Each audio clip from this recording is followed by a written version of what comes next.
V-Guard presents कौन जीत रहा है, को पावर्ड बाय सेंसोडाइन एंड विमल। बोलो जुबां केसरी।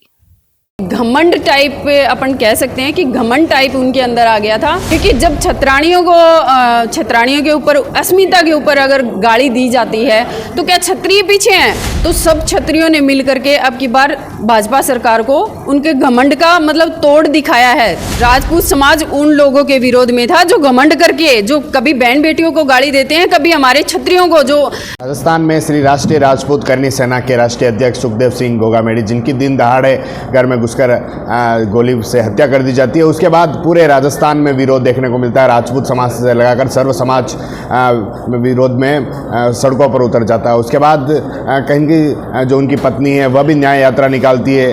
आज हमारे बीच उदयपुर पहुंची है सुखदेव सिंह गोगामेडी की जो पत्नी है शीला सुखदेव सिंह। शीला जी, सबसे पहले उदयपुर आई हैं तो क्या खास है? खास तो देखिए, जो ये मेरे भाई बैठे हैं ये मेरे लिए खास हैं। इन्होंने मुझे बुलाया और मैं आई जी। राजस्थान में जिस तरह से चुनाव हुआ है, लोकसभा चुनाव हुए, राजस्थान में जो सीटें देखने को मिली, जिस तरह से 25 सीटें जीतने का जो भाजपा दावा कर रही थी, वह 11 पे सिमट गई। लगता नहीं राजपूत समाज ने उनको एक करारा झटका दिया? देखिए, मैं पहले भी आपको बता चुकी है, अब फिर बता रही हूँ कि जहाँ तक राजपूतों ने कभी, जो हमारा जो फूल दिखता है ना हमारे को, तो फूल दिखने के बाद हमारे को ये होता है कि वोट हम यहीं देंगे। तो बीजेपी से अलग राजपूत समाज कभी नहीं गया था। और अब जैसे बीजेपी ने मतलब एक घमंड टाइप, अपन कह सकते हैं कि घमंड टाइप उनके अंदर आ गया था। तो जहाँ भी इनको लगा बहन बेटियों को गाड़ी दिला दी, और गाड़ी दिलाने के बाद जब 15-15 लाख लोग इकट्ठे होकर के एक आदमी का विरोध कर रहे हैं, लेकिन फिर भी उनकी टिकट नहीं काटी जा रही, तो आप बताइए कहाँ तक हमारा उनके साथ रहना सही था?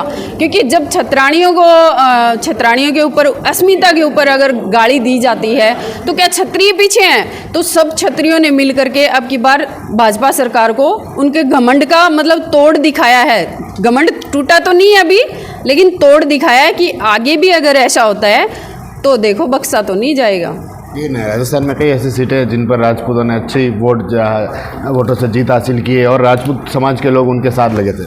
हाँ बिल्कुल है, जहाँ पर भी राजपूत खड़े किए हैं, 3 टिकटें हमारे राजपूतों को दी गई थी, तो वहाँ देख लीजिए सबको अच्छे बहुमत से जिताया गया है और सब भाई उनके साथ थे।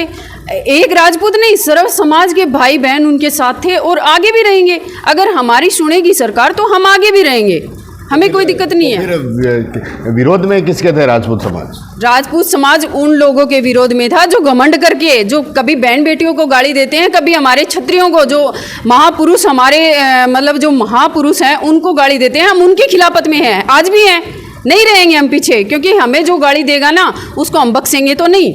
आपने मार्च में एक न्याय यात्रा निकाली थी, राज्य सरकार के खिलाफ वादा खिलाफी का आरोप लगाया था, तो क्या लगता है कहीं कि अब आप मांगे पूरी हुई आपकी? मांगे हमारी लगभग पूरी की उन्होंने, और एक मांग हमारी आज भी है कि जो अजीत के परिवार से उनकी वाइफ है रेणु कंवर, उनको नौकरी दी जाए। सरकार ने मुझे कहा कि आपको नौकरी हम नहीं दे सकते, क्योंकि 2 नौकरियां हम नहीं दे सकते। तो मैंने कहा सिर्फ 1 दे दीजिए, क्योंकि उनको भी ज़रूरत है। वो भाई अगर पास बैठे नहीं होते, एक्सपायर नहीं होते, तो हमारी जिम्मेदारी नहीं थी, लेकिन वो आज सुखदेव सिंह गोगामेडी के साथ एक्सपायर हुए हैं, तो उनकी जिम्मेदारी हमारी है। और जब तक नौकरी नहीं मिलती तो हमारी तो मांगे शुरू ही हैं। जिस तरह से देश में मोदी सरकार फिर से बन गई है, कैबिनेट बन गया है, तो अब क्या लगता है कि केंद्र सरकार से किस तरह की उम्मीद रखते हैं कि आपके पति को न्याय मिल पाए? देखिए, सरकार बनी भी नहीं थी, 4 दिन पहले की बात है, तो चार्जशीट पेश हुई। चार्जशीट पेश होने के बाद में मुझे बुलाया गया, और जो गोल्डी बराड़ नाम का और एक रोहित गोदारा नाम का जो व्यक्ति तो क्या है, वो गैंगस्टर है। उसने फेसबुक के माध्यम से जो कहा कि मैंने सुखदेव सिंह को मरवाया है, तो पहले तो मतलब एनआई में उनका नाम नहीं आया, लेकिन बाद में अब उनको आतंकवादी घोषित किया गया है। तो सरकार से मैं तो यही मांग कर रही हूँ कि इन दोनों आरोपियों को लाया जाए और इनको फांसी या एनकाउंटर रास्ते में ही कर दीजिए, ताकि आने वाले भविष्य में किसी से फिरौती तो ना मांग सके।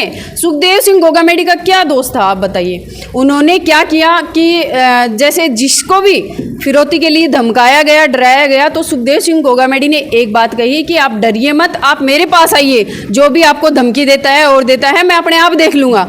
तो ये जब वो बीच में सेफ्टी करने के लिए बीच में जब खड़े हुए तो उनका कसूर यही था कि लोगों की मदद ना की जाए। तो उन लोगों ने मतलब उनको टारगेट इसीलिए किया कि किसी दूसरे की मदद न कर सके और वो फिरौती मांगते रहे। तो वो आज भी फिरौती मांग रहे हैं। 15-20 दिन पहले हमारे गोगामेडी में एक है हमारे जानकार, उनको भी धमकी दी गई है। तो ऐसे मतलब इन लोगों का ये काम है। तो मैं तो यही कहूँगी सरकार से, अगर गुनाह खत्म करना है तो इन लोगों को ला करके मार दीजिए। जिस तरह से आपने न्याय यात्रा निकाली तो पुलिस ने आपको नज़रबंद किया, तो कहीं लगता नहीं है चुनाव हुए हैं तो भाजपा को इसका नुकसान झेलना पड़ा या फिर कोई और वजह थी? नहीं, न्याय यात्रा में मुझे नहीं रोका। न्याय यात्रा तो हमने निकाली है। उसके बाद में जब सरकार से वार्ता हुई तो मैं आपको बता रही हूँ ना कि सरकार से जब वार्ता हुई तो हमारी ये मांगे हमने रख दी कि भाई हमारी फर्स्ट प्रायोरिटी यही रहेगी कि अजीत की वाइफ को नौकरी दी जाए और जितने भी अपराधी हैं उनको ला करके या तो एनकाउंटर किया जाए या फांसी दी जाए। जी। आप कार्यकारी अध्यक्ष, आगे क्या भूमिका रहने वाली है आपके इस संगठन में? संगठन की भूमिका सुखदेव सिंह गोगामेडी ने तय कर रखी है और आजीवन में वही रहेगी। अब जैसे जिस पे भी अत्याचार अन्याय होगा वहां पर करनी सेना पहले भी पहुंचती थी और आगे भी पहुंचेगी। वी-गार्ड प्रेजेंट्स कौन जीत रहा है, को पावर्ड बाय सेंसोडाइन एंड विमल। बोलो जुबां केसरी।